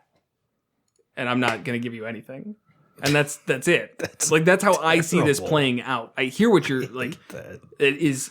I would like it to be a conversation, but this thing isn't going to be swayed very easily. But yeah, I guess it's not going to be swayed easily. But yeah, I think they kind of fell short in explaining what this might be like. Yeah, no, I totally agree. I know they do that a lot more in campaign books than anything. So I think if you ended up in a D&D campaign book that featured a Morkoth, they'd be like, role playing the Morkoth. And I would not be complaining right now. Right. But, I don't know. I don't think they're going to put it in a book anytime soon. I don't know, man. They did. We just talked about this. Oh, it's in Storm King's oh, Thunder, man, those dumb quests in Storm King's Thunder that we skipped. Apparently it's in there. That would be interesting in a campaign book where it had like a bunch of tables, like roll on the tables to show what the island will look like. Yeah. And you could just have it be like kind of random there if you didn't feel like making up your own thing. Because sometimes it can be hard to be random. Like, All the time. all the dinosaurs. Yeah, you just keep going back to the dinosaurs. I'm trying to be random. It's not working. Oh, what if the base of the island was a big dinosaur? Ooh, it's dinosaurs all the way down. Yeah. And then giant people crawl around and are roaring like dinosaurs. Oh, yeah. That'd be have the hilarious. stat block of Patterson's, but they're as aggressive as dinosaurs. No, you give them the full stat block of a T-Rex, and its tail is just taped on. Everyone's just like, is he joking with us? It reminds me then of he like, eats you. It reminds me of like Attack on Titan, the Titans in that. Oh, yeah. Where they're just like, that's And they just have the big smiley like, oh, is there any like personality to them? And they're like, okay, this is the T-Rex person. If you catch up on season 5, you'll actually start to learn more about the lore of the Titans, Jared. Stopped after 1. Yeah. Sorry. It's probably it's worth pausing. Really good 1 season. Anyways, I hope people don't mind our anime tangents. They're hopefully short, but anyways, anything else on the Morkoth? I think it's cool. I like it. Yeah. It's interesting. I'd use it once, but I don't think I'd use it as a I don't know. I feel like there's got to be a way around the MacGuffin. Maybe like hey, this island's a nuisance. We keep having people get drawn to it for some reason, and we need you to like stop that. Yeah. And then your PCs have an island, because that's an uninhabited island where they're now the gods of it, and it's a weird ass And then they learn place. to control it. And Yeah. they cover it in cannons, and suddenly you're like, how do I take this away? Yeah. Yeah. Well. All right. So that's it for today's episode. Cool. Thanks for listening. Next time on Monsters and Multiclass.